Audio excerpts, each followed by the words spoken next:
ज्ञानतिमिरान्धस्य ज्ञानाञ्जनशलाकया चक्षुरुन्मिलितं येन तस्मै श्रीगुरुवे नमः। श्रीचैतन्यमनोभीष्टं स्थापितं येन भूतले स्वयं रूप कदा मह्यं ददाति स्वपदान्तिकं। वन्देऽहं श्रीगुरो श्रीयुतापदकमलं श्रीगुरु वैष्णवांश श्रीरूपं साग्रजातं सहगण रघुनाथान्वितं तं सजीवं साद्वैतं सावधूतं परिजनसहितं कृष्णचैतन्यदेवं श्रीराधा कृष्णपादान् सहगण ललिता श्रीविशाखान्वितांश। नमो विष्णुपादाय कृष्णपृष्ठाय भूतले श्रीमते भक्तिवेदांत स्वामी इति नामिने। नमस्ते सरस्वते देवे गौरवाणी प्रचारिणे निर्विशेष शून्यवादी पाश्चात्य देशतारिणे।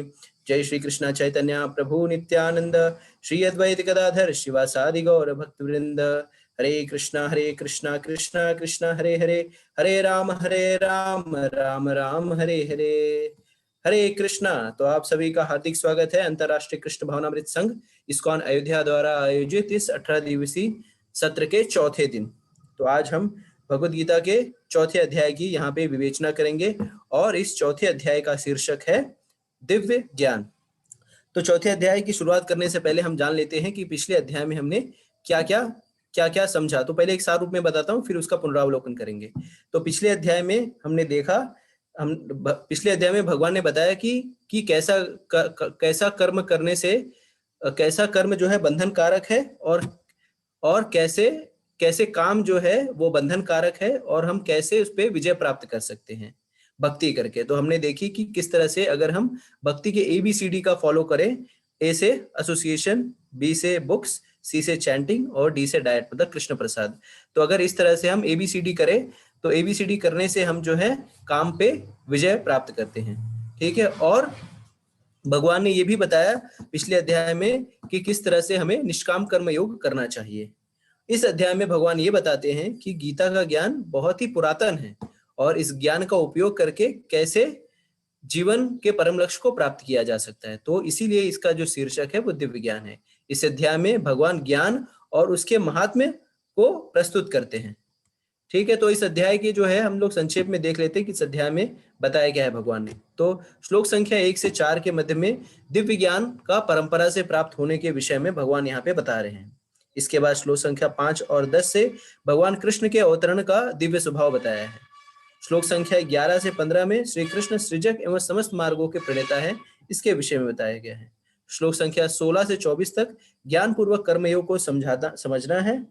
श्लोक संख्या 25 से 33 ज्ञान को यज्ञ वैराग्य से कैसे प्राप्त किया जा सकता है और अंतोद्गत्वा ज्ञान प्राप्त करने की विधि, परिणाम और महिमा का विस्तृत वर्णन किया गया है। तो ये है इस अध्याय की संक्षेप में जो है प्रस्तुति। अब हम आते हैं इस अध्याय में। तो इस अध्याय की शुरुआत होती है भगवान के द्वारा। भगवान कहते हैं कि किस तरह से उन्होंने ये ज्ञान जो है सबसे पहले किसको दिया, विवस्वान को दिया, उसके बाद मनु को दिया और इक्ष्वाकु को दिया। तो भगवान कहते हैं इमं विवस्वते योग्यम प्रोक्ता वाहन अव्ययम विवस्वान मन में प्राहा मुनिर इक्ष्वाकवे ब्रवीत। तो अर्जुन को ये बता रहे हैं कि जो दिव्य ज्ञान है, ये जो ज्ञान मैं आपको प्रतिपाद दे रहा हूं, ये ज्ञान जो है ये ऐसा नहीं है। तो ये ऐसा नहीं है कि मैं पहली बार तुम्हें दे रहा हूं। तो हमें समझना चाहिए कि भगवत गीता का ज्ञान जो है ये 5000 वर्ष पूर्व पहली बार अर्जुन को दिया गया, ऐसा नहीं है। ये ज्ञान जो है सर्वप्रथम परम पुरुषोत्तम भगवान ने किसे दिया, सूर्य के देवता विवस्वान। तो इससे एक चीज ये समझ में आती है कि ये जो देवी देवता हैं ये क्या है, ये देवी देवता जो है वो पद हैं, कोई व्यक्ति विशेष नहीं है। जैसे मुख्यमंत्री, तो मुख्यमंत्री क्या होता है, एक पद होता है और उसपे विभिन्न व्यक्ति जो है उस पे बैठ सकते हैं या उस पे उसको हासिल कर सकते हैं। कैसे, संख्या बल के हिसाब से। उसी तरह से ये जो देवी देवता हैं ये भी एक पद है। अगर आप भी बहुत अच्छे से कर्म करेंगे, आप भी बहुत पुण्य इकट्ठा करेंगे, तो हो सकता है कि आपको भी उस देवी देवता का पद मिल जाए। जैसे इंद्र, चंद्र, वरुण, शिव, गणेश इत्यादि, ये सब जो है पद हैं। इस पे कोई भी जीव जो है बैठ सकता है। तो शास्त्रों से हमें ऐसा पता चलता है कि अगर किसी काल में अगर कोई ब्रह्मा का पद प्राप्त करने की योग्य व्यक्ति नहीं है, तो भगवान जो है स्वयं अपना विस्तार करके ब्रह्मा के पद पर आसीन हो जाते हैं। तो यहाँ पे ये भी बताया, जैसे हम कहते हैं ना कि जैसे वर्तमान जगत के साइंटिस्ट कहते हैं, वैज्ञानिक कहते हैं कि ये सूर्यलोक कैसा है, एक बम के गोली की तरह है और जो उसके नजदीक जाएगा वो जल जाएगा। और वो कहते हैं कि उस सूर्यलोक में कोई जीवन नहीं है। लेकिन हमें यहाँ पे समझ में आता है, शास्त्रों के शास्त्र चक्षु से जब हम देखते हैं तो हमें समझ में आता है कि सूर्यलोक में जीवन भी है और सूर्यलोक के अधिष्ठाता देव भी हैं, सूर्यलोक के मालिक भी हैं, सूर्यलोक के राजा भी हैं, जिनका नाम है विवस्वान। ठीक है, तो जब राजा है तो प्रजा होनी आवश्यक है, या वो प्रजा तो होगी ही। तो इस तरह से सूर्य के देवता विवस्वान को भगवान ने ये ज्ञान दिया, और उसके बाद विवस्वान ने इस ज्ञान को किसे दिया? इस ज्ञान को विवस्वान ने मनु को दिया, और मनु ने इसका ज्ञान, इस उपदेश का ज्ञान इक्ष्वाकु को दिया। तो यहाँ पे एक चीज समझने योग्य है कि किस तरह से जो ज्ञान है वो गुरु परंपरा में आ रहा है।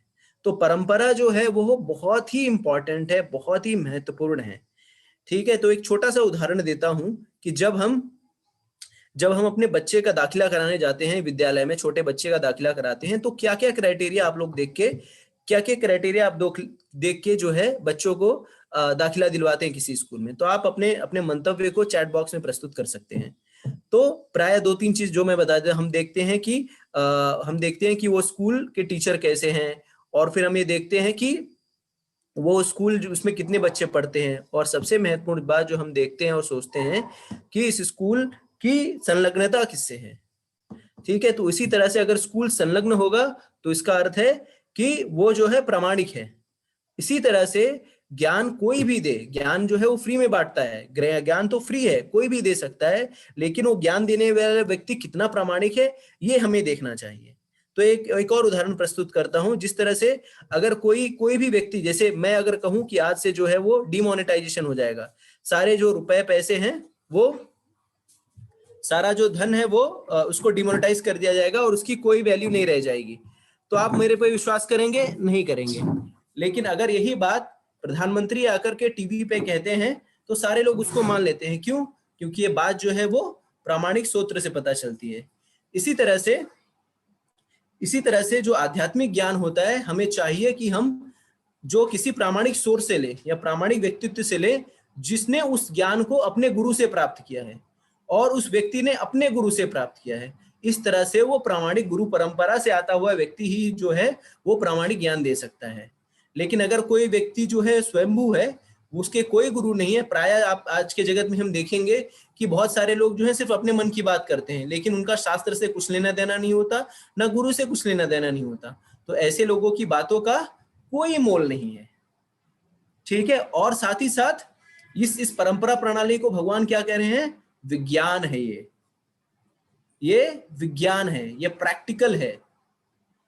तो तो यहाँ पे ये जो दिव्य ज्ञान है वो गुरु परंपरा से आना चाहिए, साथ ही साथ ये दिव्य ज्ञान जो है प्रैक्टिकल, व्यवहारिक है।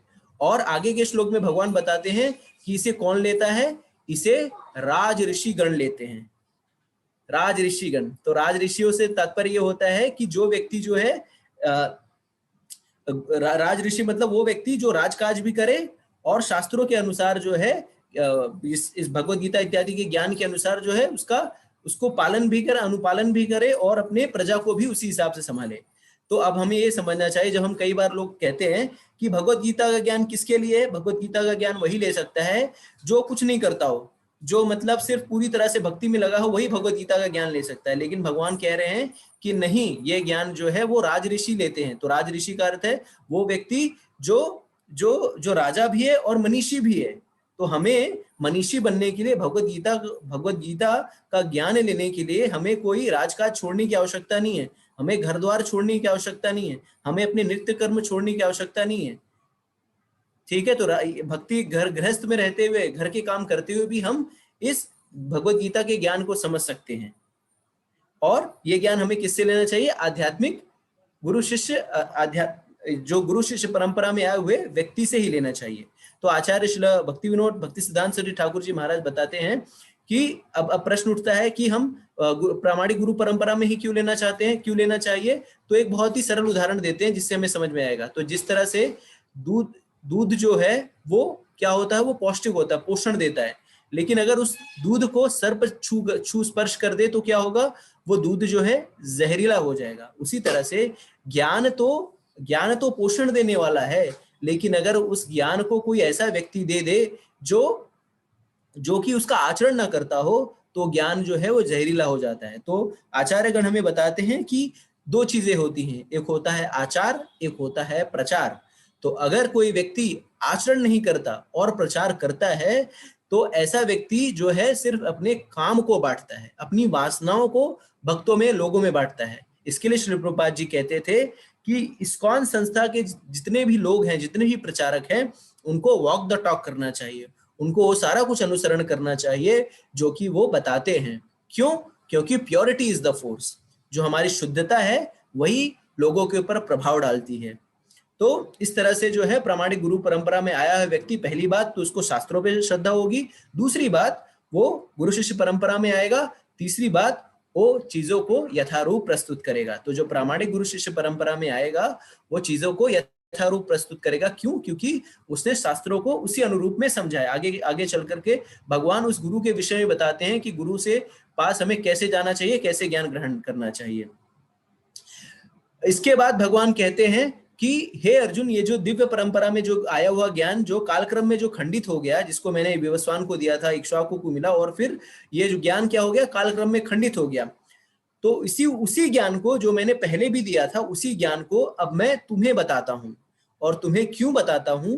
क्यों? क्योंकि तुम मेरे मित्र और भक्त दोनों हो। समझ में आ रहा है? तो अगर इस भगवत गीता के ज्ञान को समझने का अधिकारी कौन है? जो भगवान का भक्त और मित्र है। तो हमें अगर इस भगवान और भगवान से संबंधित ज्ञान को समझना है तो हमें भगवान का भक्त बनना पड़ेगा। और जब तक हम भगवान के भक्त नहीं बनेंगे, भक्त का अर्थ होता है, तो दो श्रेणियां होती है, एक होता है सुर और एक होते हैं असुर। तो सुर कौन होते हैं? जो भगवान के सुर में सुर मिलाए वो है सुर, और जो भगवान के सुर में सुर नहीं मिलाए वो है असुर। तो कहने का तात्पर्य ये है कि जो शास्त्रों की दी गई बातों को, निर्देशों का अक्षरशः पालन करे वो लोग हैं सुर, वो देवता तुल्य हैं। लेकिन जो शास्त्रों की अनुमोदित बातों का पालन ना करें वो हैं असुर तुल्य। क्यों? क्योंकि वो सदैव ही उल्टा करेंगे जो उनसे कहा जाएगा। एक और व्यवहारिक रूप से मैं समझाने का प्रयास करूंगा कि क्यों हमें भगवान का भक्त और मित्र बनना है। तो आप लोग जैसे हमारे जीवन में भी बहुत सारी ऐसी गुह्यतम बातें होती हैं जो हम सबसे शेयर नहीं करते। हमारे कोई राज की बात, हमारे दिल की बात कौन जानता है? हमारे दिल की बात वही जानता है जो हमसे बहुत प्रिय होता है, जो हमसे बहुत करीब होता है। तो उसी तरह से भगवान का हमें प्रिय और करीब बनना है। तो भगवान के करीबी और प्रिय कैसे बनेंगे? तो जैसे कल के सत्र में हमने देखा था कि ABCD का पालन करके। ए से एसोसिएशन, एसोसिएशन मतलब भक्तों का संग। बी से बुक्स, बुक्स मतलब भगवत गीता इत्यादि जो भगवत ग्रंथ है, भागवतम। सी से चैंटिंग, भगवान के पवित्र नामों का जप, हरे कृष्णा कृष्णा कृष्णा हरे हरे, हरे राम राम राम हरे हरे। और डी से डाइट, डाइट का अर्थ है कृष्ण प्रसाद। तो जब हम भगवान के मित्र और भक्त बनेंगे तो भगवान से संबंधित जो ज्ञान है, जो दिव्य ज्ञान है, वो हमारे हृदय में प्रकाशित होगा और हमें जो है आसानी से भगवान से अपने संबंधों को बनाने में, पुनर्स्थापित करने में जो है बहुत ही आसानी होगी। तो जब भगवान ये बताते हैं कि मैं ये ज्ञान जो है मैंने आपको दिया, विश्ववस्वान को भी दिया और इक्ष्वाकु को भी मिला और परंपरा में आ रहा है और मैं अंततः तुम्हें दे रहा हूं, तो अर्जुन संशय करता है। श्लोक संख्या 4 में अर्जुन पूछता है कि अरे ऐसा कैसे कह रहे हैं आप कि विवस्वान को आपने ये ज्ञान दिया? हाँ, आप तो मेरे ही उम्र के हैं, मेरे जैसे ही दिख रहे हैं। मैं तो छोटे बचपने से आपको देख रहा हूँ कि किस तरह से आप मेरे साथ खेलते हो, ये करते हो। आप कैसे कह रहे हो कि ये ज्ञान आपने पहले जो है विवस्वान इत्यादि को दिया?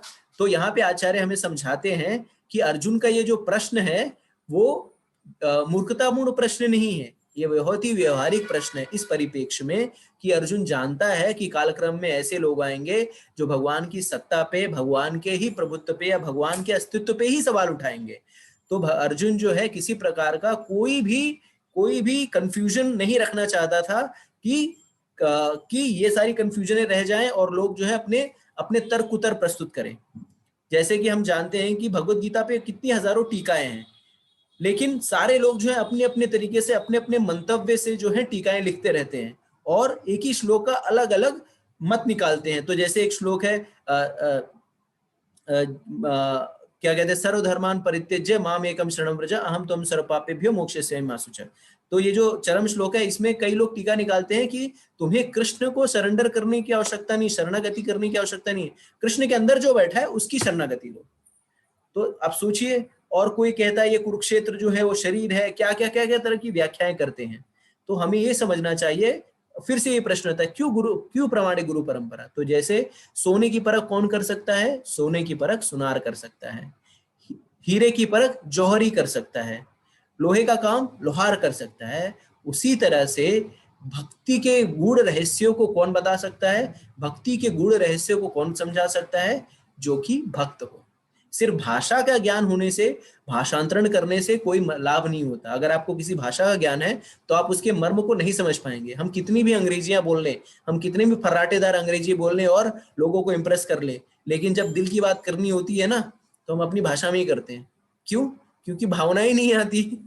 अंग्रेजी में आप खूब बतिया ले, खूब लंबे चौड़े ज्ञान बांट ले, लेकिन जब हमें बहुत ही कॉन्फिडेंशियल बात करनी होती है, दिल की बात करनी होती है ना, तो उसे अपनी भाषा में करते हैं। तो इसी तरह से हमें समझना चाहिए कि जो ये रहस्य है, अब अर्जुन जो है इस रहस्य का रहस्य उद्घाटन करना चाहता है कि भगवान किस तरह से आप जो है ये कह रहे हैं कि आप जो है पहले से ये ज्ञान दिए हैं। इसके बाद श्लोक संख्या 5 और 10 में भगवान जो है इस शंका का निवारण करते हैं। भगवान कहते हैं कि हे अर्जुन, हम और तुम जो है बार बार जन्म ले चुके हैं, लेकिन तुम्हें सब कुछ भूल गया है और मुझे सब कुछ याद है। तो ऐसा क्यों भगवान कह रहे हैं? अगर आप में से किसी को पता हो तो चैट बॉक्स में लिख सकते हैं कि भगवान ऐसा क्यों कह रहे हैं कि मुझे सब कुछ याद है और तुम्हें कुछ भूल गया है। तो अगर आप अध्याय 2 में जाएंगे तो वहां पे भगवान क्या कहते हैं? देहिनो यस्मिन् यथा देहे कौमार्य यौवनजरा तथा देहांतर प्राप्ति धीरज तत्र न मोहिति।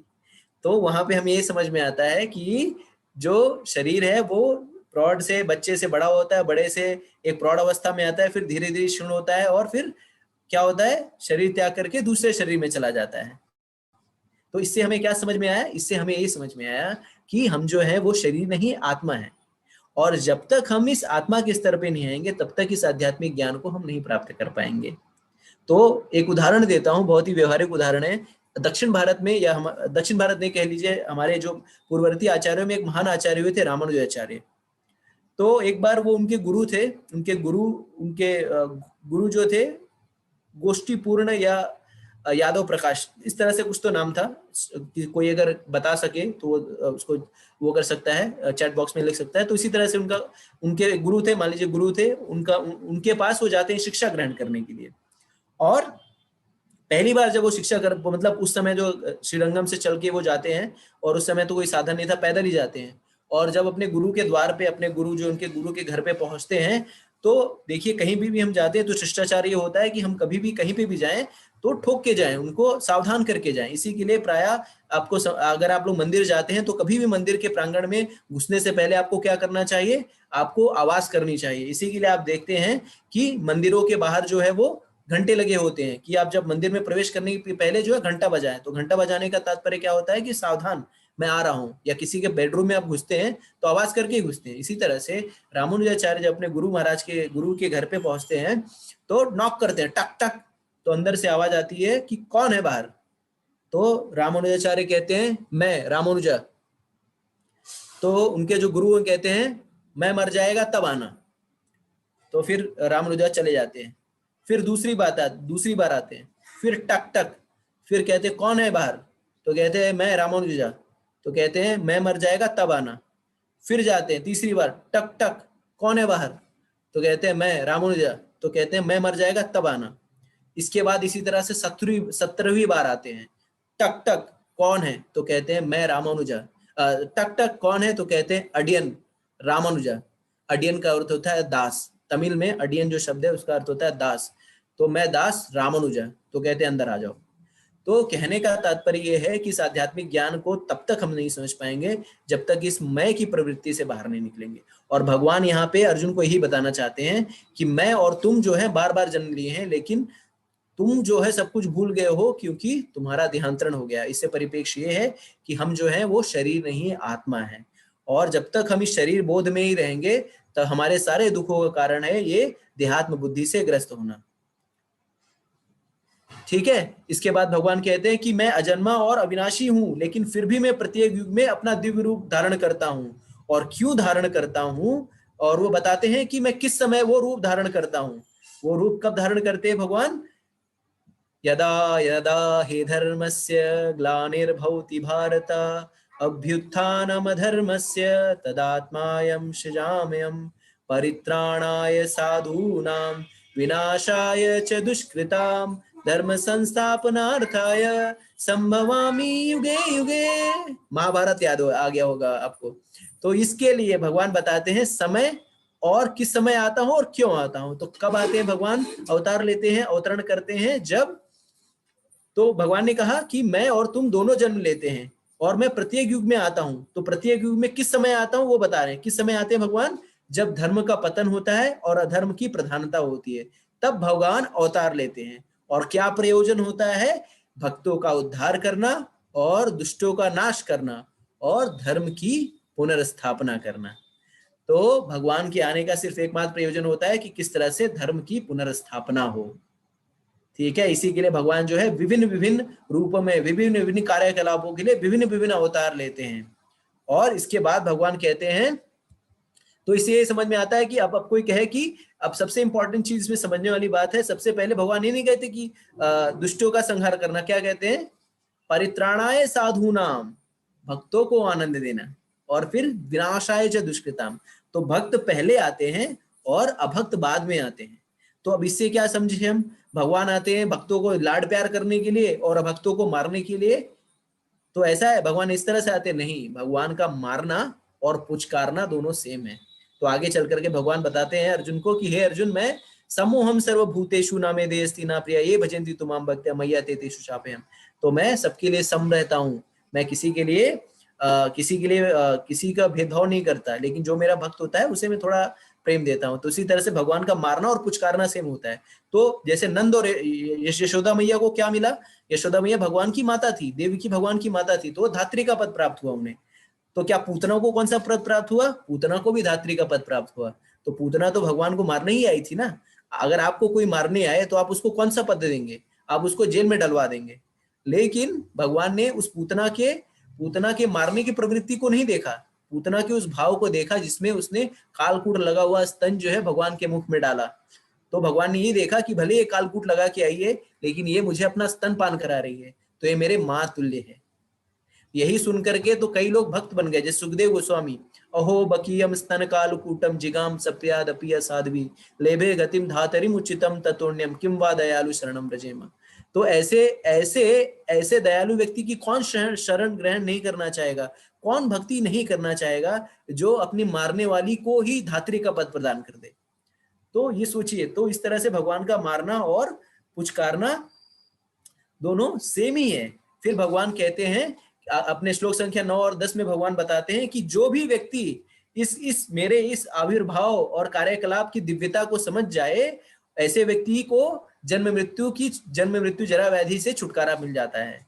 उसको जन्म मृत्यु के चक्र में नहीं आना पड़ता। भगवान कहते हैं जन्म कर्म च मे दिव्यम एवं वेति तत्वता त्यक्त्वा देहम पुनर्जन्म नैति मामेति सो अर्जुना। तो अगर कोई ये जान जाए कि भगवान के आविर्भाव और कार्यकलाप दिव्य हैं, ऐसा व्यक्ति इस जानने मात्र से ही वो जन्म मृत्यु जरा व्याधि के चक्र से बाहर चला जाता है। और इसी के लिए इस अध्याय का नाम ही है दिव्य ज्ञान। हरे कृष्णा। हरे कृष्णा। तो आप सभी को धन्यवाद प्रणाम। जैसा कि प्रभु ने जो है अध्याय 4 की इतनी सुंदर व्याख्या की, जो शुरुआती जो भाग है इसका, जिसमें दिव्य ज्ञान के बारे में हमने अध्याय 1 से लेकर 3 में आपको बताया था। जब भी ये प्रश्न आया था कि गुरु परंपरा क्यों आवश्यक है, गुरु किसे धारण करना चाहिए, तो प्रभु ने बताया कि ये जो गुरु परंपरा है, गुरु शिष्य परंपरा है, इसके मूल कौन है? भगवान श्री कृष्ण स्वयं है, और वो देते आए हैं इसको। तो हमने पहले भाग में, सत्र के पहले भाग में क्या क्या कौन कौन से बिंदु आज जो है प्रस्तुत करने के प्रयास किए। पहला तो गुरु परंपरा, ये ज्ञान कुछ लोगों का कहना था कि जब संजय कमेंट बॉक्स में था कि जब संजय युधिष्ठिर दुर्योधन और पांडव कौरव सब जो है युद्ध मैदान पे ही थे, तो फिर ये भगवत गीता कौन लिख रहा था? तो उसके लिए जैसा प्रभु ने बताया, ये भगवत गीता 5000 वर्ष पहले प्रथम बार नहीं कही गई थी, तो ये परंपरा में कही जा रही है। और दूसरा जो बिंदु आया वो ये आया कि गुरु से प्राप्त किया हुआ ज्ञान हमारे जो है संरक्षण, संवर्धन और यथारूप तरीके से आगे बढ़ाने में आवश्यक होता है। तो उससे क्या होता है, ज्ञान प्रच्छन्न होता है। जैसे आप लोगों में से कई लोगों का प्रश्न अभी मैंने देखा चैट बॉक्स में था कि इसका मतलब जो मनु को भगवत गीता सुनाई गई थी, इक्ष्वाकु को सुनाई गई थी, वो पूर्ण नहीं थी।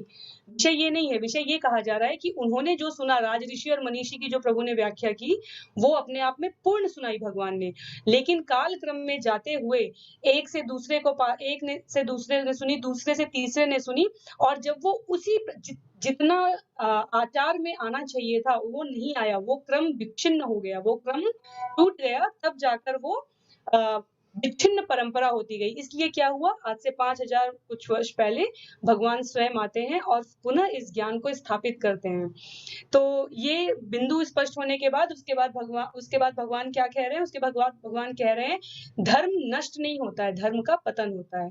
तो मैं क्या करता हूँ, भक्तों का जो है रक्षण करने के लिए और जो है दुष्टों का संहार करने के लिए मैं प्रकट होता हूँ। और अभी जैसा कि श्लोक संख्या 9 में हमने देखा, उससे पहले एक बिंदु और था जो भगवान ने बताया कि क्या करने पे ऐसी कौन सी योग्यता है जिसकी वजह से अर्जुन को जो है ये ज्ञान प्राप्त हो रहा है। तो उसके लिए था भक्त और मित्र। तो जिस पे हमें विश्वास होता है हम उसी की बात मानते हैं, जिसके पास वो योग्यता होती है कि वो जो है अपने विषय वस्तु की समझ परख और उसको यथारूप प्रस्तुत कर सकता है, उस पे हम विश्वास करते हैं। तो भगवान अर्जुन को कह रहे हैं कि तुमने जो है भक्त बनकर मेरे वचनों पर विश्वास करके ही जीवन पर्यंत आचरण किया है, और उस भक्त भाव का अधिकारी होने के कारण तुम मेरे मित्रों की श्रेणी में आते हो। ऐसे कई बार लोग जो है यहाँ पर प्रसंग आया, इसलिए हम लोग इस विषय को देख लेते हैं 1 मिनट के लिए।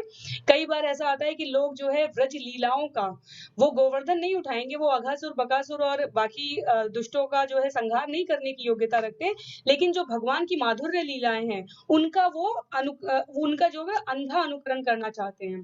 तो ये हमारे लिए वर्जित होता है, क्योंकि अगर हमें किसी विषय को स्वीकार करना है तो उसकी पूर्णता के साथ स्वीकार करना चाहिए।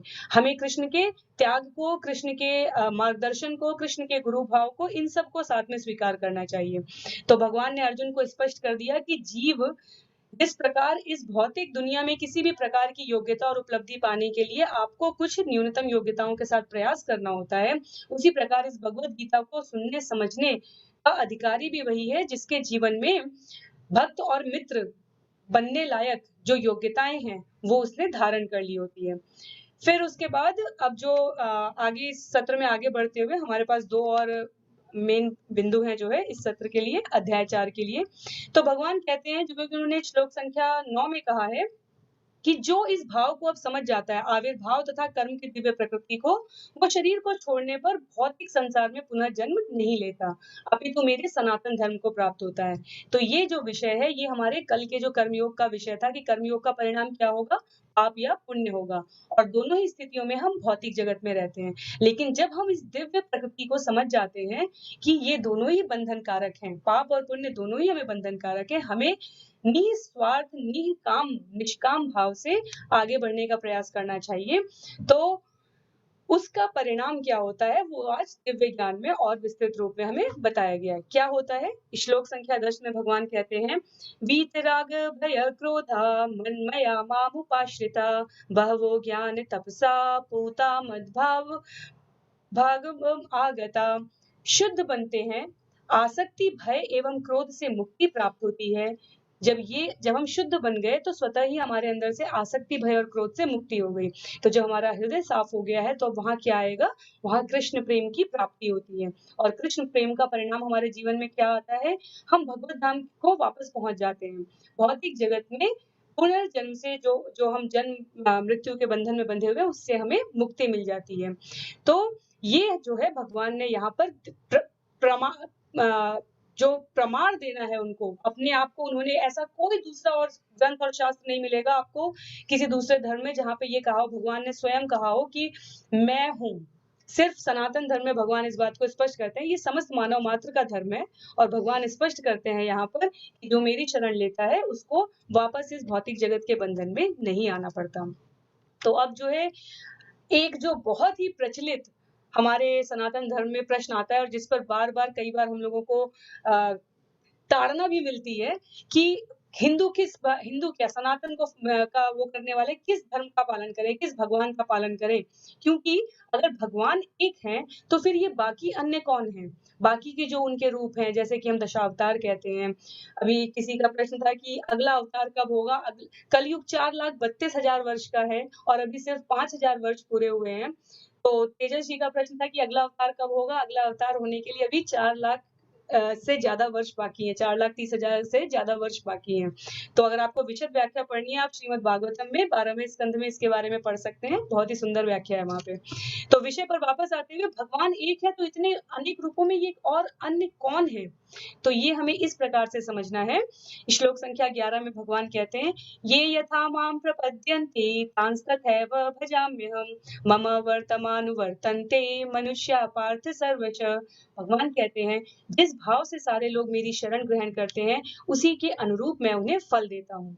हे पार्थ, प्रत्येक व्यक्ति सभी प्रकार से मेरे पद का अनुगमन करता है। तो भगवान 2 बातें यहाँ पे कह रहे हैं। भगवान ये कह रहे हैं कि वैसे तो मैंने अपने विस्तार रूप में अलग-अलग देवता और अलग-अलग तत्वों का जो है विस्तार किया है। लेकिन अंततः जो आपको गति मिलती है, वो सभी लोगों को मेरे पथ का अनुगमन करने से मिलती है। और उससे पहले भगवान क्या कह रहे हैं? जो लोग मेरी शरण जिस भाव से ग्रहण करते हैं, उसी के अनुरूप मैं उन्हें फल देता हूँ। तो जैसे कि पुनः इसको व्यावहारिक रूप में समझ लेते हैं कि इसका क्या अर्थ हुआ। हम एक शरीर से होते हुए भी कई प्रकार के संबंधों से बंधे होते हैं। पति-पत्नी, माता-पिता, संतान, मित्र, बंधु और बहुत सारे लोगों के लिए हम शत्रु रूप में भी होते हैं। कई लोगों को हम अपना शत्रु मान सकते हैं और कई हमें शत्रु मानते हैं। तो जो हमसे जिस प्रकार का भाव करता है, हम उसके साथ उसी प्रकार का भाव उसको पुनः लौटाने का प्रयास करते हैं। ऐसा जैसे को तैसा और ये सब बातें कही जाती है। भक्त इससे ऊपर होता है, लेकिन एक व्यवहार रूप में आपको अगर समझना हो तो। तो भगवान वही कह रहे हैं। भगवान कृष्ण वही थे, लेकिन वो दुर्योधन और शिशुपाल और जरासंध के लिए शत्रु थे, पांडवों के लिए वो सखा थे, कई लोगों के लिए वो भगवान थे और जो हमारे ब्रजवासी थे उनके लिए वो मित्र, सखा और थे। तो ये और मैया यशोदा और नंद बाबा के लिए वो ग्वाल वाले थे। इतना ही नहीं, केवल कृष्ण अवतार कृष्ण रूप में ही जब भगवान आते हैं, केवल तभी नहीं, राम रूप में भी भगवान ने ऐसा किया है। प्रसंग आता है कि जब वो गए थे मिथिला, तब वहाँ पे उन्हें जिस रूप में जो है जिसने उन्हें देखना चाहा उसको उन्होंने वैसा दर्शन दिया। इसी प्रकार जब भगवान जो है अयोध्या वापस आए थे 14 वर्ष के वनवास के बाद, तो वहाँ पे भी वाल्मीकि रामायण और तुलसीदास जी दोनों ने अपने-अपने ग्रंथों में जो है वर्णन किया है कि जिस भाव से जो देख रहा था, उसको लग रहा था कि भगवान उसको ही देख रहे हैं और उसी भाव से उसको जो है दर्शन दे रहे हैं।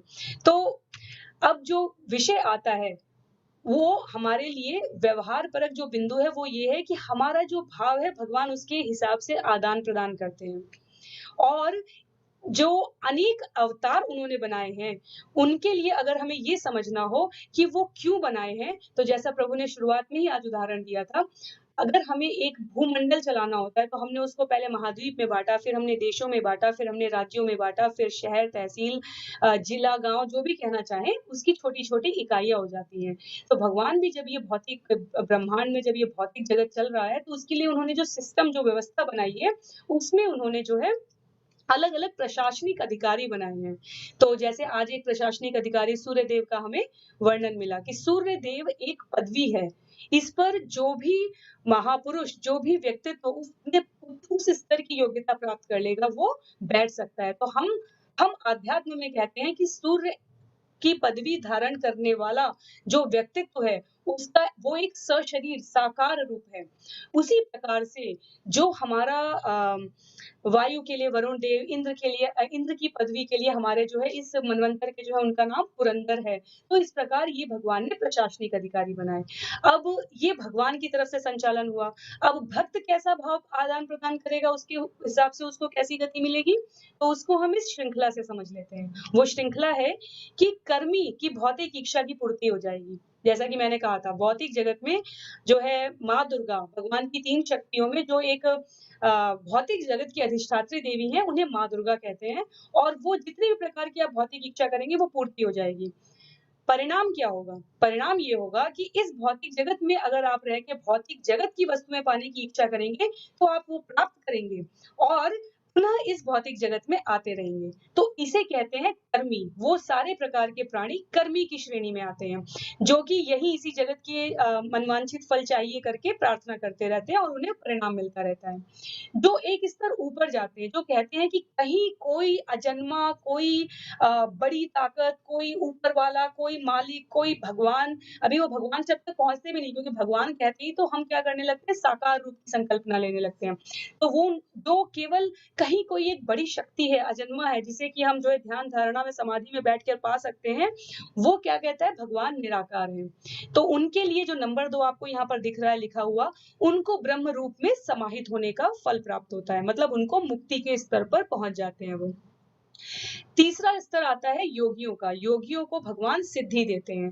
तो कई बार जो है योगी जो है, जैसे हमने हमने जो कई हमने ऐतिहासिक पुस्तकों में जो है हमारे रचनाकारों ने संस्कृत में और प्रसंग में वर्णन में लिख रखा है कि पहले लोग जो है एक शरीर से दूसरे शरीर में भी गमन कर सकते थे, एक जगह से दूसरे जगह पे भी जा सकते थे। इन्हें क्या कहते हैं, इन्हें सिद्धियां कहते हैं। तो जिस व्यक्ति अपनी योग्यता जिस स्तर की ले जाएगा, उसको भगवान उसी प्रकार का एक डेस्टिनेशन, एक उसी प्रकार का गंतव्य उन्होंने दे रखा है। लेकिन जो चौथी कैटेगरी आती है, जो इस पठन सामग्री में आपको दिख रही होगी सबसे ऊपर है, वो क्या है, भक्तों को भगवान अपना परम धाम गोलोक देते हैं। तो भक्त बनने के लिए आप देखेंगे कि अब तक के 3 अध्यायों में अगर हमें नोटिस नहीं हुआ हो, तो भी हम देखेंगे कि अंत में जो कंक्लूजन है, जो परिणाम है पूरे अध्याय के अध्ययन का, वो सिर्फ ये है कि हमें भक्त बनने का प्रयास करना है। अर्जुन भक्त हो, इसलिए मैं तुम्हें ज्ञान प्रदान कर रहा हूँ, कह के भगवान ये स्पष्ट कर रहे हैं। ठीक है। उसके बाद भगवान कहते हैं कि जो हमने अभी चर्चा की, कि अगर आप देवताओं की पूजा करेंगे कर्म, सकाम कर्मों से, कल हमने कर्मों की श्रेणी में चर्चा किया था, तो आप निस्संदेह इस संसार के मनुष्यों को सकाम कर्म का फल प्राप्त हो जाएगा। तो ये हमें समझना है कि ये खराब नहीं है, लेकिन ये उत्कृष्ट भी नहीं है। ये एक बस जो चल रहा है, जिस गति से चल रहा है हमारा जीवन, उसी में हम वापस पुनः शरीर लेते रहेंगे। और कई बार हमें कर्म फलों का प्रभाव भी नहीं पता होता है। जैसे कि हम जो अनाज खाते हैं, उसमें कितने लोगों का कर्म है, उसको उपजाने में किसान ने खेत में कितने जीव जंतु, कीटाणु कि कौन-कौन मरे हैं, फिर उनको डिस्ट्रीब्यूटर, रिटेलर और इन सब से आते हुए वो आगे क्रेता विक्रेता करते हुए जब तक वो हमारे पास आया, तब तक उसमें बहुत लोगों के कर्म जुड़ जाते हैं। इसलिए कल जो हम अंत में जो हमने एबीसीडी का फॉर्मूला, डाइट का फॉर्मूला दिया था, आप में से किसी का प्रश्न था कि डाइट का क्या महत्व था वहाँ पे, वो ये था कि हम भगवान को जब भोग अर्पित कर देते हैं, तो हम उसके भी कर्म फल से फिर मुक्त हो जाते हैं। तो ये सब बातें अभी हम दिव्य ज्ञान के माध्यम से क्यों समझने का प्रयास कर रहे हैं, इसलिए कि इन सारी गतिविधियों को नियंत्रित करने के लिए भगवान ने एक प्रशासनिक व्यवस्था बनाई है, जिन्हें देवता कहते हैं। गृह मंत्री, रक्षा मंत्री, सुरक्षा मंत्री, जितने भी तरह के ये आपके जल मंत्री, पर्यावरण मंत्री, औद्योगिक मंत्री, ये सब मंत्री हैं, ये सब क्या है, ये सब पद हैं। तो देवता हमारी वो पदवी है। इसमें ये नहीं कहा जा रहा है कि हमें देवताओं का तिरस्कार करना है। इसमें ये बताया जा रहा है कि ये मार्ग हैं। ये सब अंततः हमें भगवान की तरफ ले जाएँगे, लेकिन जब तक हमारे अंदर ये इच्छा नहीं होगी कि हमें भगवान तक जाना है, तब तक हम इन सब मार्गों में मंडराते हुए इसी जगत में भ्रमण करते रहेंगे, अलग-अलग योनियों में। स्वयं विचार करके देखिए, इंद्र को हमारे यहाँ देवता कहा गया है और इंद्र के लिए हमारे शास्त्रों में बहुत सारे प्रसंग आते हैं। जब भी कोई मनुष्य राक्षस श्रेणी में, चाहे जैसे बलि महाराज हो गए, जैसे हमारे युधिष्ठिर हो गए, जैसे कई जो अश्वमेध यज्ञ की ओर बढ़ते थे, 99 अश्वमेध अगर किसी के पूरे हो गए, तो इंद्र ने आके घोड़ा चुरा लिया था। वो देवता हैं, वो भगवान नहीं है। तो दिव्य ज्ञान में जो एक बहुत महत्वपूर्ण बिंदु है, वो ये समझने का है कि देवता और भगवान अलग हैं। भगवान ने भौतिक जगत चलाने के लिए अपने जो प्रशासनिक अधिकारी नियुक्त किए हैं, उन्हें हम देवता कहते हैं। वो महापुरुष हैं, महान व्यक्तित्व हैं, वो हमारे सम्मान के पात्र हैं, पर वो हमारे जीवन की, हमारी भक्ति के अंतिम लक्ष्य नहीं है। क्योंकि स्वयं इंद्र ने, ब्रह्मा ने कृष्ण लीला में द्वापर युग में आकर कुछ ऐसे जो गोवर्धन लीला हमें पता है, ब्रह्म विमोहन लीला पता है, उसमें क्या होता है, उसमें वो कृष्ण को आके शरणागत होते हैं। तो देवता कभी वो हमारे लिए सम्मान परक हैं और हमें उनको सम्मान देना चाहिए, लेकिन हमें उनसे किस प्रकार की याचना करनी चाहिए, ये हमें अपने भाव में, अपने व्यवहार में स्पष्ट रहना चाहिए। तो 4.12 में भगवान ने कहा है कि जिन्हें प्रबल भौतिक इच्छाएं हैं, वो तुरंत पूरा करना चाहते हैं, उन्हें देवताओं की उपासना करनी चाहिए। ठीक है? उसके बाद जो जो आज के दिव्य ज्ञान का तीसरा सबसे प्रमुख बिंदु है वो ये है, गुरु के बाद और देवताओं के अंतर के बाद वो ये कि वर्ण व्यवस्था, जिस पर आज पूरे हमारे कम से कम पूरे भारत मंडल में तो हाहाकार मच जाता है। वो क्या है? वो है वर्ण व्यवस्था। वर्ण व्यवस्था में क्या कहते हैं? लोग लोग जो है वर्ण व्यवस्था को जाति व्यवस्था से जोड़ लेते हैं और अनेकों प्रकार के उपद्रव उसकी वजह से होते हैं। तो आज हम इस अध्याय में ये समझने का प्रयास कर रहे हैं कि वर्ण व्यवस्था किसके द्वारा बनाई गई है? स्वयं भगवान के द्वारा बनाई गई है। भगवान कृष्ण कहते हैं श्लोक संख्या 13 में, क्या कहते हैं? चातुर्वर्ण्यम मया सृष्टम गुण कर्म विभागश तस्य कर्तारमपि मां विद्धय कर्तारम अव्ययम। गुणों और कार्य के आधार पर मैंने 4 वर्णों की रचना की थी। हमें स्मरण रखना है, भगवान कहते हैं गुण और कार्य के आधार पर। जिन जिन नामों को हम वर्ण व्यवस्था के नाम पर सुनते हैं वो क्या होते हैं? ब्राह्मण, क्षत्रिय, वैश्य और शूद्र। अब ये समझ लेते हैं कि आज का जो जगत है, वर्तमान जगत, वो ब्राह्मण, क्षत्रिय, वैश्य, शूद्र को कैसे पहचानता है। हम साइंटिस्टों को जानते हैं, रिसर्चर्स होते हैं, टीचर्स होते हैं, ये हमारे ब्राह्मण होते हैं। ये ब्राह्मण का अर्थ क्या कहा गया है? गुण और कार्य के आधार पर। पठन पाठन में जिसकी रुचि है वो ब्राह्मण है। एक गुण और कार्य, हमें 2 शब्द याद रखने हैं क्योंकि वर्ण व्यवस्था भगवान ने स्वयं बनाई है। भगवान ये नहीं कह रहे हैं कि बाद में उसे आप जाति प्रथा कहिए, लेकिन विश्वास अगर आप करके देखें तो एक माँ के उत्पन्न 4 पुत्र अलग-अलग स्वभाव के हैं, अपनी-अपनी रुचि है। किसी को झगड़ा, लड़ाई, मार, नेतृत्व करना ये सब अच्छा लगता है। उसके लिए क्या कहा गया? क्षत्रिय है। जैसे कि हमारी सेना है, जो सैनिक है, डिफेंस सिस्टम है, वो क्षत्रिय व्यवस्था हो गई। जो टीचर्स हैं, साइंटिस्ट हैं, रिसर्चर हैं, वो हमारे ब्राह्मण कैटेगरी हो गई।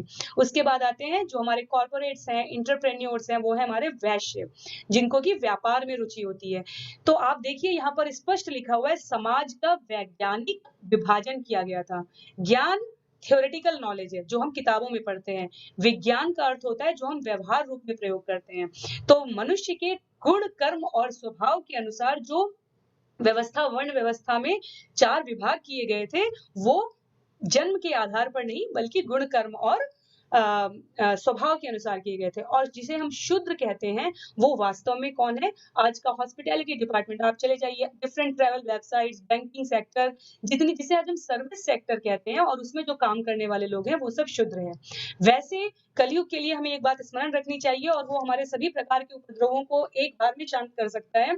कलयुग में मनुष्य मंदबुद्धि है, कलयुग में मनुष्य हतभागी है, कलयुग में मनुष्य के पास जो है उम्र बहुत कम है और स्वभाव से सभी शूद्र हैं। अगर हम सभी ये मान लें, अगर हम में से कोई किसी को भी इस बात में आपत्ति है कि हम सेवा नहीं कर रहे हैं, तो ये मानकर चलिए कि हम मनुष्य बनने के जो नैसर्गिक गुण है उससे ही अपने आप को वंचित कर दे रहे हैं। क्यों? क्योंकि आप विचार करके देखिए, हम में से हर कोई किसी न किसी की सेवा कर रहा है। अगर बाहरी रूप से किसी की सेवा नहीं कर रहे हैं हम, तो हम अपनी इंद्रियों की सेवा कर रहे हैं। और जिस क्षण हम अपनी इस वास्तविक स्थिति को स्वीकार कर लेते हैं कि हम सभी शूद्र हैं, हम सब शूद्र स्वाभाविक रूप से हैं और हम अपने गुण, कर्म और स्वभाव के अनुसार वैश्य, क्षत्रिय या ब्राह्मण, कॉर्पोरेट्स, फिर हमारे डिफेंस सिस्टम और फिर हमारे गाइडेंस सिस्टम, जो कि हम ब्राह्मण पठन पाठन, रिसर्च, इनोवेशन, इनकी बातें करते हैं, वो बनने की कोशिश कर रहे हैं, तो क्या होगा? हमारी सारी गलत धारणाएं समाप्त हो जाएंगी। तो श्लोक संख्या 11 से 15 तक ये जो विषय है, ये हमें इसलिए समझना है क्योंकि भगवान कहते हैं श्लोक संख्या 15 में, सारी मुक्त आत्माओं ने मेरी इस दिव्य प्रकृति को जानकर ही कर्म किया। दिव्य ज्ञान में भगवान बता रहे हैं, दिव्य ज्ञान है भगवान के बारे में और भगवान की इस पूरी रचना को जानना, और उसके बाद क्या करना है?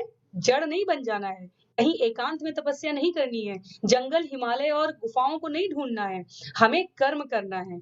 और अगर हम उन मुक्त आत्माओं के चिन्हों का अनुसरण करके पालन करेंगे तो क्या होगा? हमारे जीवन से दुविधा, संशय, निराशा, हताशा का क्षय हो जाएगा और हमें जीवन में कभी भी जो है शंका नहीं होगी, बल्कि हम हमेशा दुविधा से मुक्त रहेंगे। ठीक है? उसके बाद देख लेते हैं अब श्लोक संख्या 16 से भगवान जो है कर्म अकर्म, कल प्रश्न था कि कितने प्रकार के कर्म होते हैं, कौन से कर्म करने चाहिए, तो उसको भी भगवान ने यहाँ दिव्य ज्ञान में बताने का प्रयास किया है। हरे कृष्ण।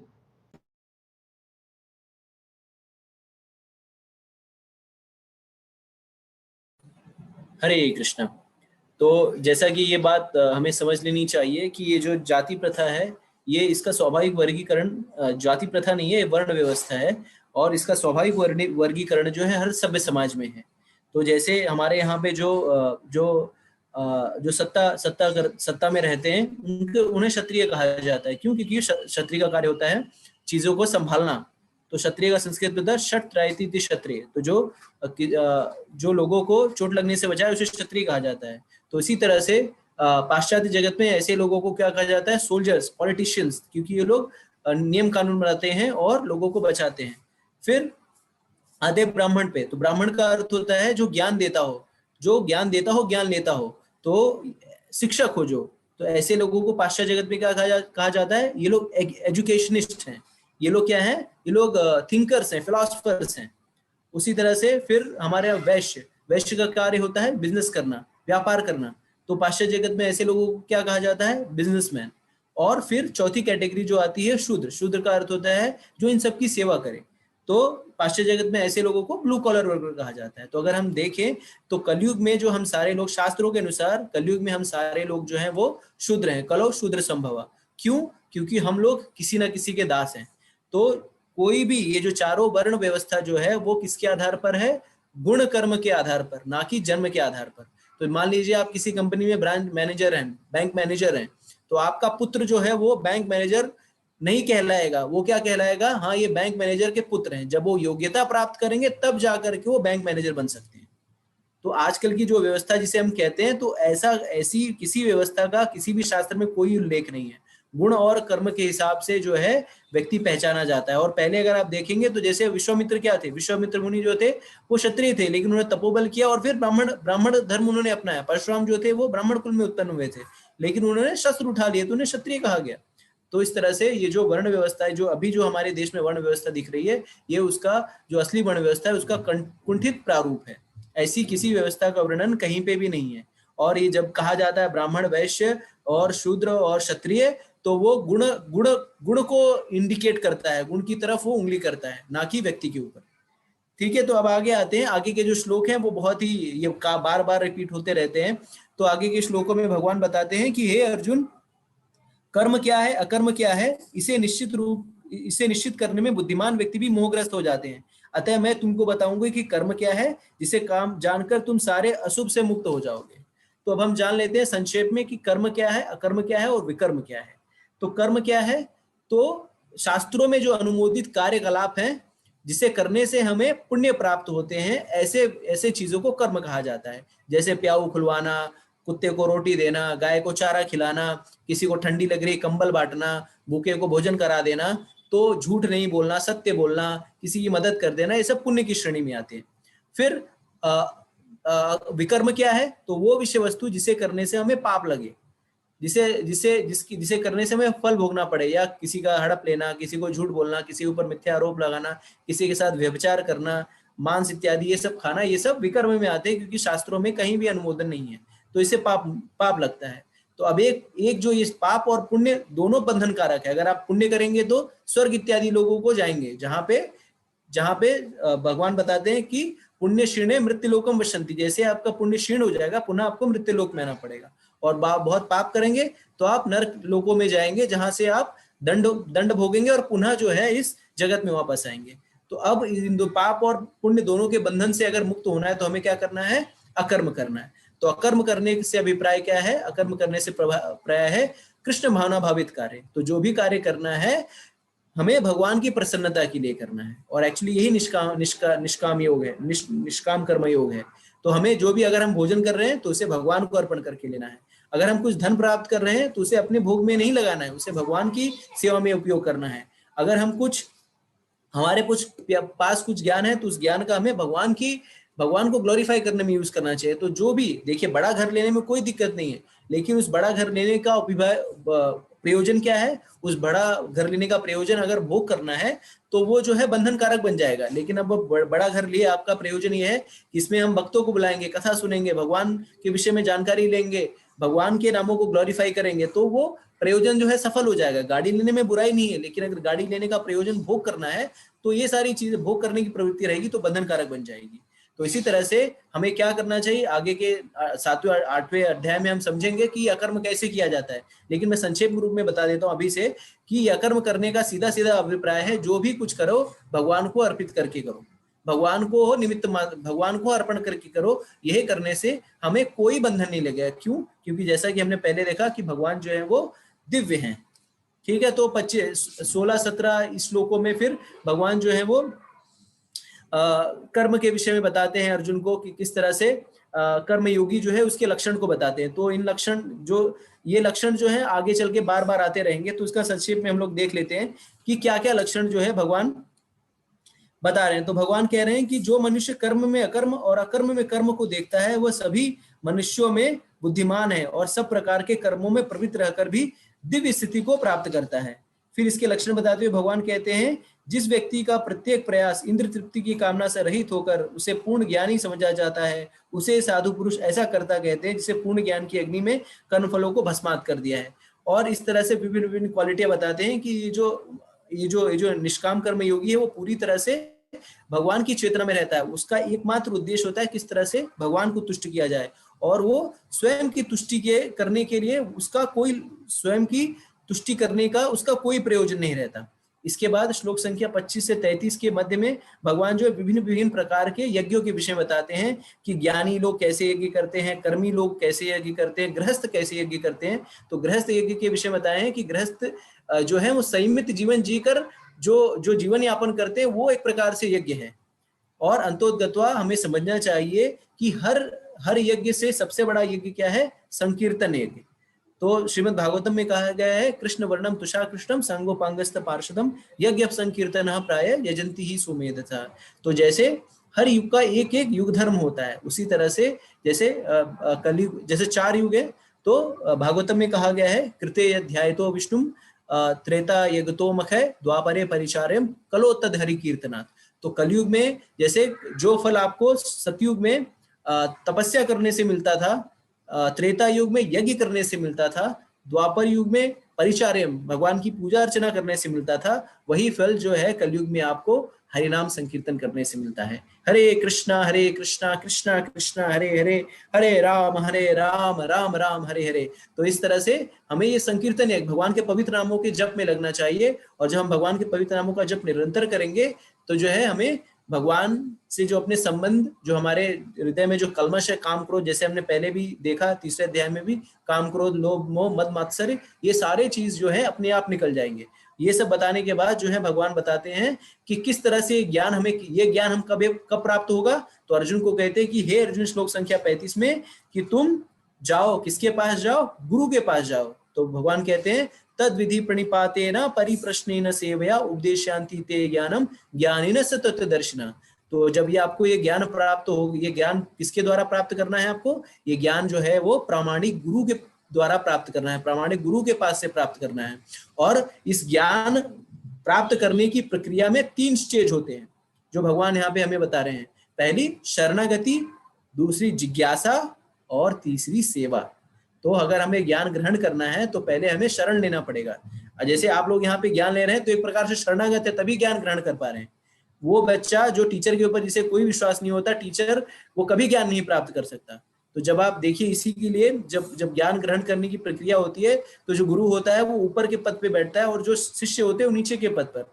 तो इसका अर्थ क्या होता है कि जो नीचे हैं, नीचे जो बैठे हैं वो गुरु की शिष्यत्व को स्वीकार कर रहे हैं। तो पहली चीज होती है शरणागति। बिना शरणागति के आप ज्ञान नहीं ले सकते। जैसे कि 2रे अध्याय में हमने देखा कि भगवान अर्जुन क्या कहते हैं, कार्पण्य दोष पहतो स्वभाव पृक्षामि त्वं धर्म सम्मूढ़ चेता यक्षश्रया निशतम भूरि तन्मे शिष्यस्ते हम साधिमाम त्वं प्रपन्नम, मैं आपको शरण लेता हूँ, आपकी शरण लेता हूँ, आप मुझे बताइए। तो उसी तरह से जब हमें ज्ञान ग्रहण करना होता है, दिव्य ज्ञान, तो हमें गुरु की शरण लेनी होती है। जब हम गुरु की शरणागति लेते हैं, उसके बाद दूसरी चीज क्या होती है? जिज्ञासा। तो हम लोग प्राय जब किसी साधु पुरुष के पास जाते हैं तो क्या उससे पूछते हैं, साधु जी ये बता दीजिए, कोई ऐसा आशीर्वाद दीजिए कि मेरा बिजनेस जो है बहुत चल निकले, मेरा लड़का जो है उसका IIT में नहीं लग रहा है, कुछ ऐसा करिए कि वो IIT में लग जाए, मेरी बहू जो है वो ठीक नहीं है, कुछ ऐसा करिए कि मेरी बहू ठीक हो जाए, मेरा बिजनेस चल निकले। तो इस तरह की जिज्ञासा करते नहीं, हमें साधु गुरु पुरुष के पास जाकर क्या जिज्ञासा करनी चाहिए कि मैं कौन हूँ, मेरा इस मनुष्य जीवन में प्रयोजन क्या है, मैं आहार निद्रा भय मैथुन में क्यों लगा हूँ, ये आदि भौतिक ये 3 प्रकार के कष्ट मुझे क्यों सता रहे हैं। जैसे सनातन गोस्वामी जब पहली बार चैतन्य महाप्रभु से काशी में मिले तो उन्होंने क्या पूछा, ये नहीं पूछा कि मुझे ज्ञान दीजिए, उन्होंने पूछा आमी के, मैं कौन हूँ ये बताइए। तो हमें साधु पुरुष के गुरु के पास जाकर, प्रामाणिक गुरु के पास जाकर ये जिज्ञासा करनी चाहिए, और जब वो हमारी जिज्ञासा को शांत करे तो हमें गुरु की सेवा करनी चाहिए। तो गुरु की सेवा 2 प्रकार से हो सकती है, एक वाणी की सेवा, दूसरी वपु की सेवा। वाणी की सेवा होता है उसके निर्देशों का पालन करना, और वपु की सेवा का अर्थ होता है उसके शरीर की सेवा करना। तो शरीर की सेवा करने से, शरीर की सेवा भी इंपॉर्टेंट है, लेकिन सबसे ज्यादा इंपॉर्टेंट है गुरु के वाणी की, निर्देशों की सेवा करना। तो जैसे हमारे फाउंडर आचार्य श्रील प्रभुपाद जी, तो श्रील प्रभुपाद जी के जब पहली बार अपने गुरु भक्ति सिद्धांत सरस्वती महाराज से मिले थे तो उन्होंने क्या कहा था कि आप जो है पढ़े लिखे लोग हैं और इस ज्ञान को, भगवद गीता ज्ञान को आप अंग्रेजी भाषा में पाश्चात्य देशों में लेके जाइए। तो प्रभुपाद जी ने उसे अपने हृदय में धारण किया और 69 वर्ष की आयु में वो अमेरिका गए और वहां पे पाश्चात्य जगत में इस भगवद गीता का, कृष्ण भावनामृत का प्रचार किया। और वहां पे जो लोग आहार निद्रा भय मैथुन, आहार, अवैध संग, दारू शराब, सब गलत कार्य करते थे, ऐसे हिप्पीज को श्रील प्रभुपाद जी ने हैप्पी बना दिया। तो इस तरह से उन्होंने गुरु के निर्देश को अपने हृदय में धारण किया। तो भगवान बता रहे हैं कि हमें ऐसे गुरु के पास जाकर के ज्ञान प्राप्त करना चाहिए।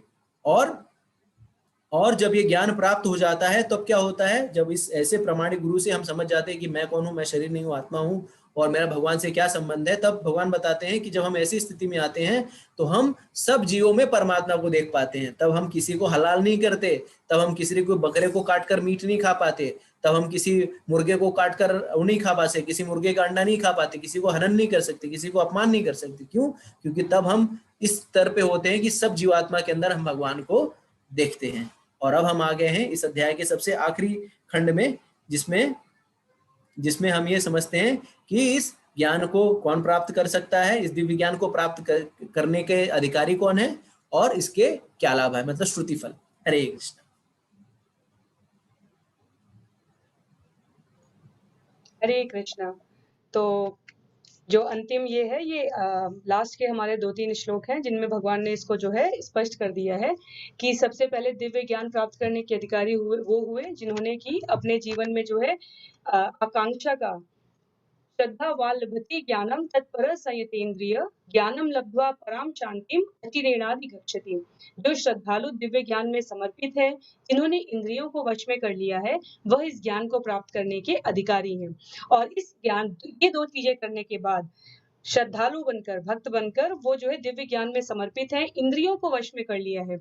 हमें अच्छा खाने का, अच्छा सुनने का, अच्छा घूमने का मन है, हमने उसे नवदा भक्ति के माध्यम से जो है, आगे इसका नवदा भक्ति का प्रसंग आएगा, हमने इसे क्या किया, हमने इसे भगवान की तरफ मोड़ते हुए अपने आप को जो है कृष्ण भावना भावित कर लिया है, और तब हम इस ज्ञान को प्राप्त करने के अधिकारी हैं। इससे हमारे जीवन में सुख मिलेगा ऐसा भगवान नहीं कहते हैं। भगवान कहते हैं इससे हमें शांति मिलती है। तुलसीदास, एकनाथ, नामदेव, नरसिंह मेहता, ये सब शांति प्राप्त, ये हमारे सब पीसफुल थे, ये मटेरियली हैप्पी, ये भौतिक समृद्धि प्राप्त थे कि नहीं, इसका उनके ऊपर कोई प्रभाव नहीं था, क्योंकि उन्हें पता था कि आध्यात्मिक शांति पाना ही जीवन का अंतिम लक्ष्य है। तो जो ऐसा नहीं करते हैं उनके लिए भगवान ने क्या कहा है, जो ये नहीं कर पाते हैं उनके जीवन में क्या बनी रहती है, अज्ञानता, श्रद्धा विहीनता, और इसकी वजह से वो क्या होते हैं, ना तो इस लोक में और ना ही परलोक में उन्हें किसी भी प्रकार का सुख प्राप्त हो पाता है।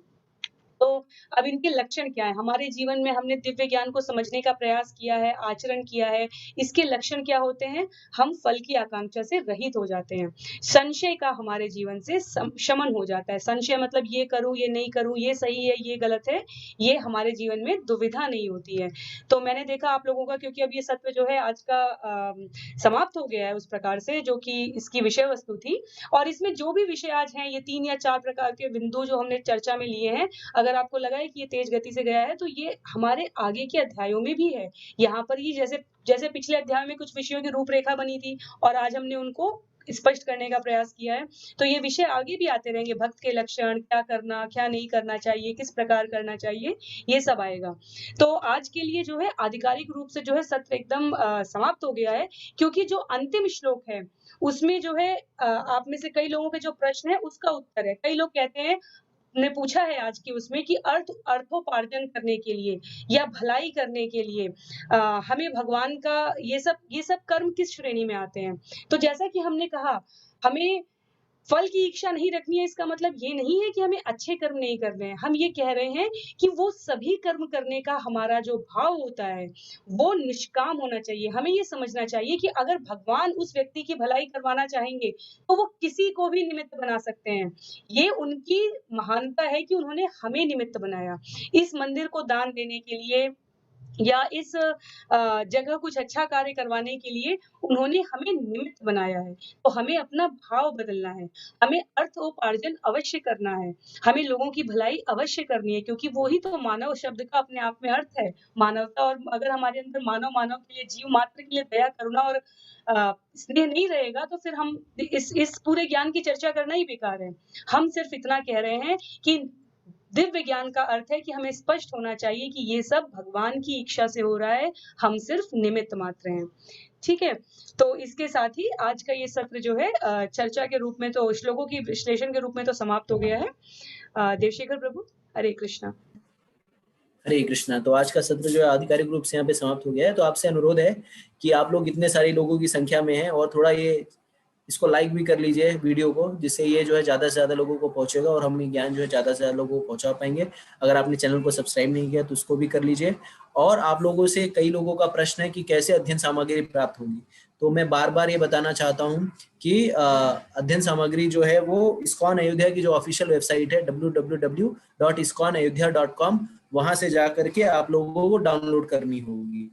ठीक है? तो ये सब सारा चीज हमने सेंट्रलाइज कर दिया है, केंद्रीकृत कर दिया है, एक ही जगह से सारा कुछ मिल जाए। क्योंकि हो ऐसा रहा है कि कोई ग्रुप छूट जा रहा है कहीं पे, मतलब ऐसा भी हो सकता है कि कई ग्रुप छूट जाए जहाँ पे ये जानकारी ना पहुंच पाए, इसलिए सबको एक ही स्थान पर जो है यूट्यूब के लिंक भी मिल जाएंगे। जैसे अगर कई लोगों का ये प्रश्न है कि अगर मैंने ये एक सत्र छूट गया तो पुराने सत्र को पुनरावलोकन कैसे करूं या मैं पुनः कैसे देखूं, तो आप लोग से अनुरोध है कि सारे वीडियो जो हैं इसी जीव जागो चैनल पे और इस्कॉन अयोध्या के ऑफिशियल यूट्यूब चैनल, दोनों पे जो है उपलब्ध है। आप जो है दोनों में से किसी एक पर जा करके इसे अपनी पुनरावृत्ति और पुनरावलोकन फिर से कर सकते हैं। और जो अध्ययन सामग्री है आप वहां से जाइए और डाउनलोड कर लीजिए। और कई लोगों का प्रश्न था कि ये पीडीएफ जो है नहीं दी जा रही है, तो आप लोगों को बताना चाहता हूँ ये जो पीडीएफ है, ये जो फाइल जो हम आप डिस्प्ले करते हैं, ये एक इंटेलेक्चुअल प्रॉपर्टी है और किसी ने जो है बड़ी मेहनत से इसका निर्माण किया है और हमें इस शर्त पर उन्होंने ये हमें दी गई है, प्रदान की गई है कि हम इसको कहीं बाहर सर्कुलेट नहीं करेंगे, बल्कि इसका उपयोग सिर्फ जो है ज्ञान प्रवाह को बढ़ाए रखने के लिए, लोगों को समझाने के लिए इस्तेमाल करेंगे। तो हमारे जो स्वयंसेवक हैं, जो सहयोगी हैं, वो अपने अथक प्रयास से कुछ नोट्स जो हैं वो बना रहे हैं और वो जो है वो वितरित की जा रही है। किसी प्रकार की शंका, आशंका या आपको किसी प्रकार की दुविधा हो तो ये सारा कुछ, ये जो सारा जो ज्ञान है, ये जो सारी जो चीजें हैं, हम श्रील प्रभुपाद जी, इसी भक्तिवेदांत स्वामी श्रील प्रभुपाद जी के द्वारा जो अनुवादित जो पुस्तक है भगवत गीता यथारूप, उसको आधार बना करके हम कर रहे हैं। तो आप जो है उसको भी रेफर कर सकते हैं।